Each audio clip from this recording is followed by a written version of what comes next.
From the original timetable, we have accelerated the process and we are moving even more quickly than that. Masayang ibinalita ni Pangulong Ferdinand Marcos Jr. na ahead of schedule o posibleng mapaaga ang pagbubukas ng Metro Manila Subway Project. Inihayag ito ng Pangulo matapos inspeksyonin ang konstruksyon ng Shaw Boulevard Station. Pinangunahan rin ng Pangulo ang groundbreaking ceremony para naman sa Kalayaan Avenue at Bonifacio Global City stations sa Uptown Parade Parking Lot sa Bonifacio Global City sa Taguig.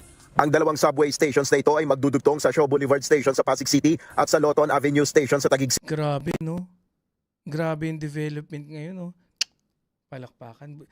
Alam nyo kung ano lang, kung nagtuloy-tuloy lang yung sana yung ano natin, di ba, yung kagaya dati, nung tayo unang-unang may train sa Asia, LRT, di ba? Kaso, dahil sa, utak ni Cory, ayun, tae-tae, ang walang yan.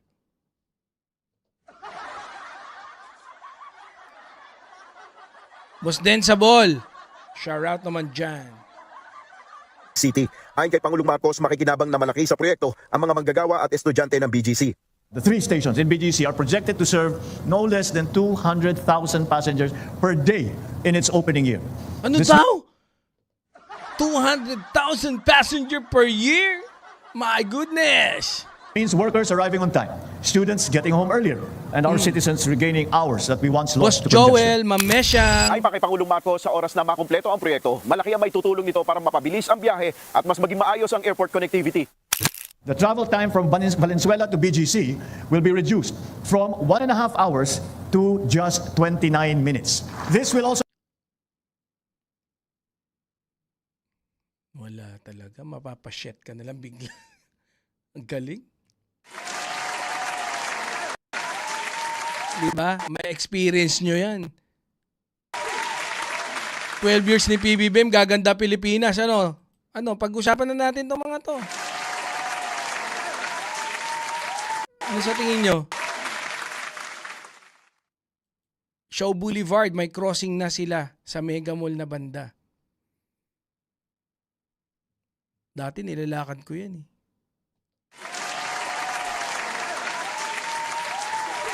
also significantly improve airport connectivity. From Quezon City to Manila Airport, the travel time will be shortened from more than 1 hour to 35 minutes. Actually, yung sinasabi ni PBM, pag walang traffic yun ha. Yung 1 hour to ano. Madalas yun 6 hours kasi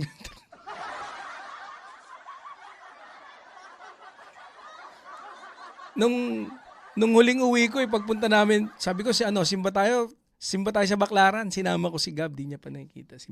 Tara, simba tayo ng Baclaran, tapos bili-bili kami doon ng mga yung barong Tagalog. Simba kami, kain kami sa dampa. Pag uwi namin, hapunan na eh. Biyahe pa lang yun. Biyahe pa lang. Ang Metro Manila Subway Project ang kauna-unahang subway system ng Pilipinas na may habang 33.1 kilometers. Mayroon itong 17 stations na magsisimula sa Valenzuela City hanggang Parañaque City at magtatapos sa Bicutan sa Taguig City. Durugtong rin ito sa Ninoy Aquino International Airport o NAIA Terminal 3 sa Pasay City. Sa oras na ma-fully operational ang subway, aabot sa 250,000 pasahero kada araw ang mapagsisilbihan nito. Ayon kay Pangulong Marcos, ang proyekto na ito ang isa sa mga re-resolba sa problemang idinudulot ng mabigat na daloy ng trapiko sa Metro Manila.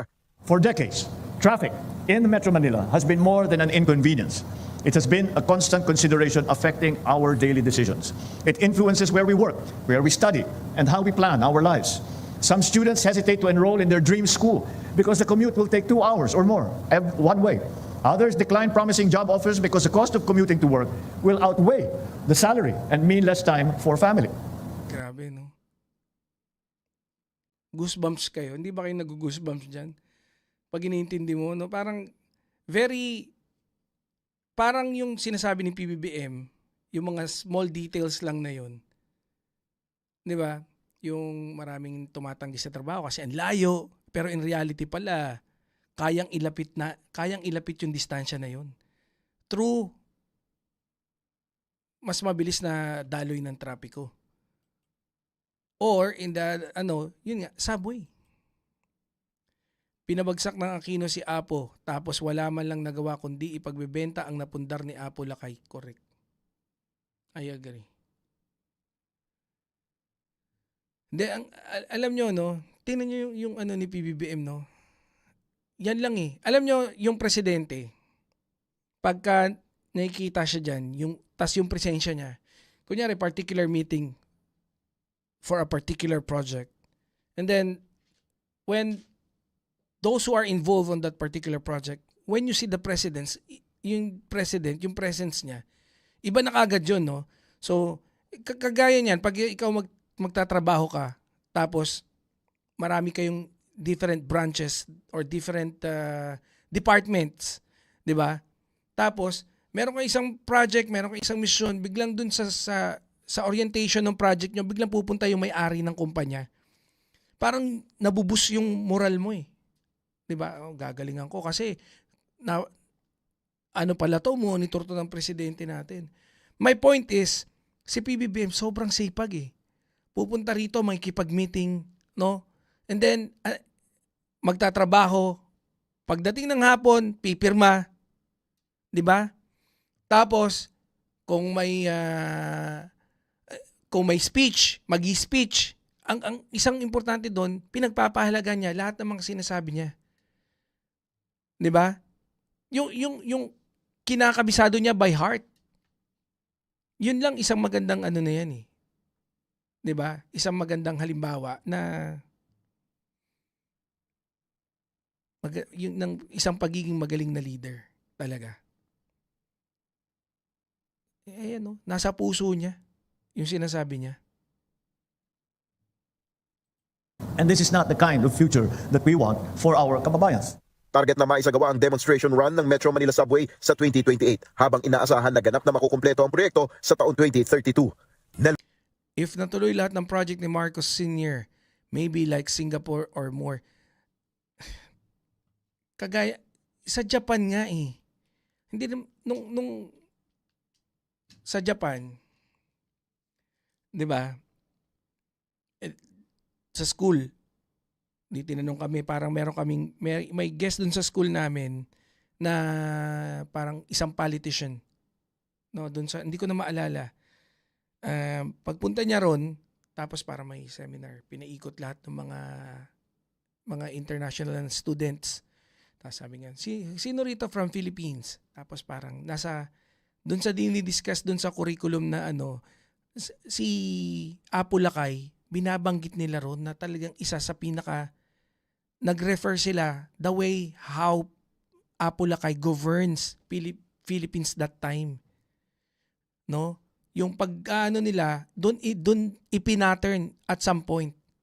Very lucky daw yung mga Filipinos.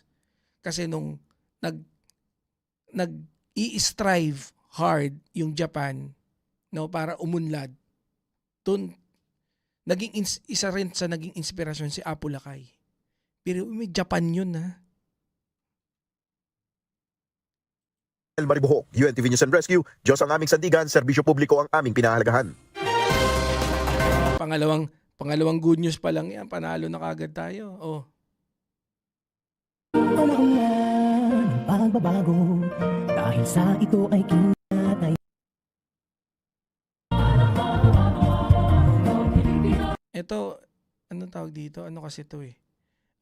Parang i-rehabilitate yung Chinatown. Ayan. Yung rehabilitation project phase 2. Saan ba? May speech ba dito si PBBM man lang? Oh, hindi, okay na to. At least, alam nyo lang, no? Yung pag nire-rehabilitate kasi, madaming mga option na pwedeng gawin. It's either i-retain pa rin yung classic, no, or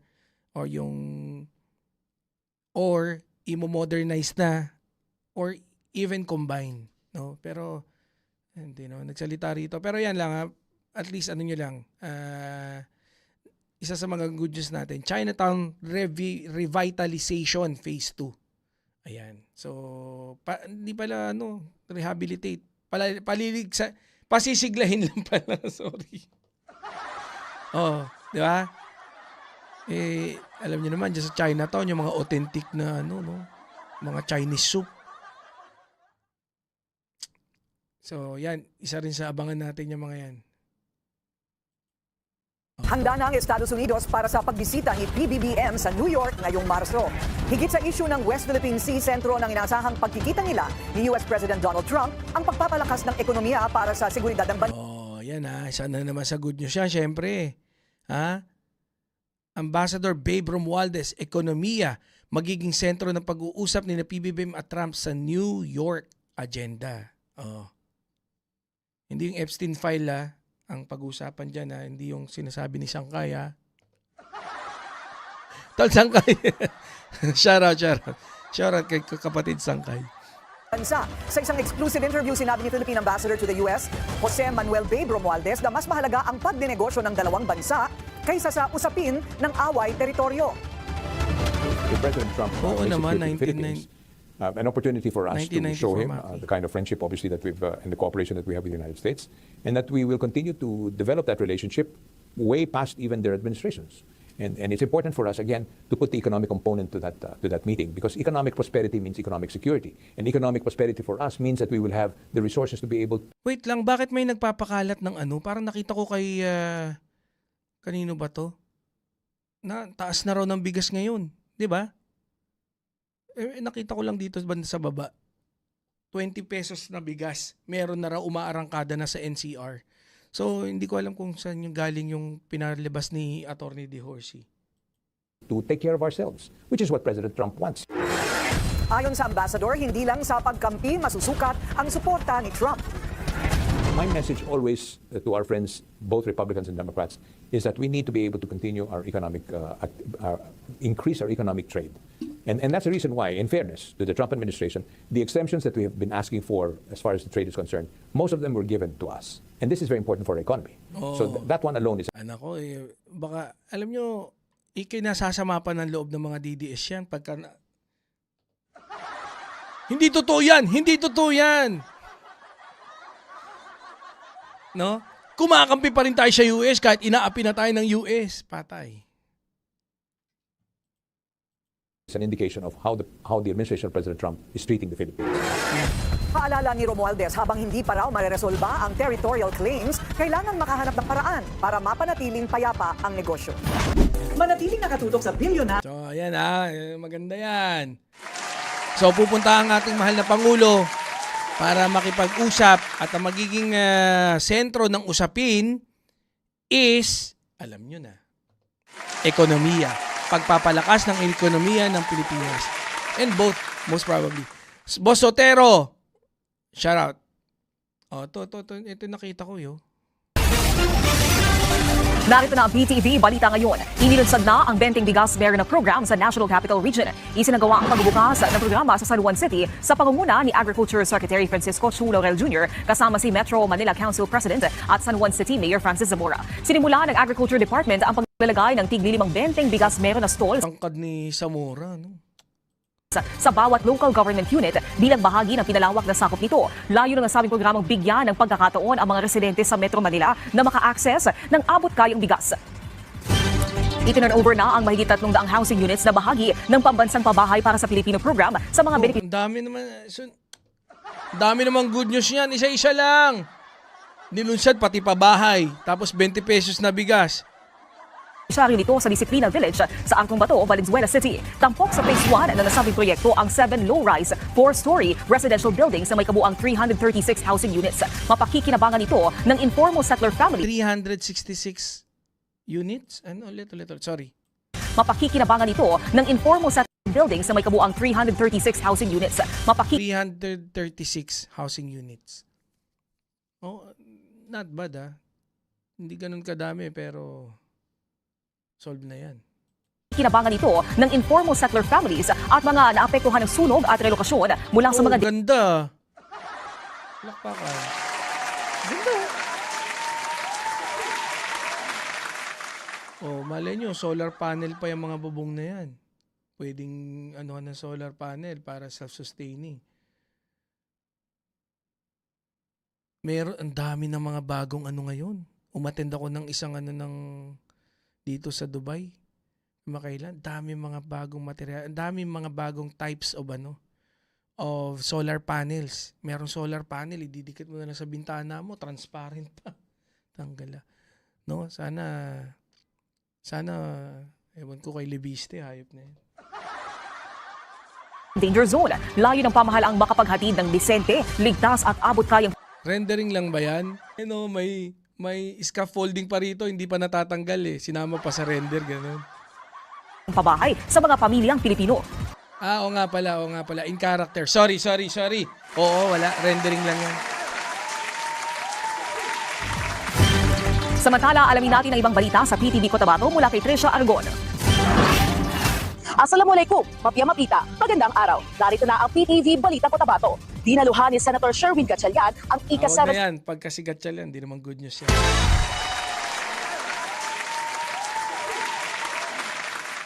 Pagka ganyan, hindi na good news yan. Oh. Punta natin, meron pa yatang isa.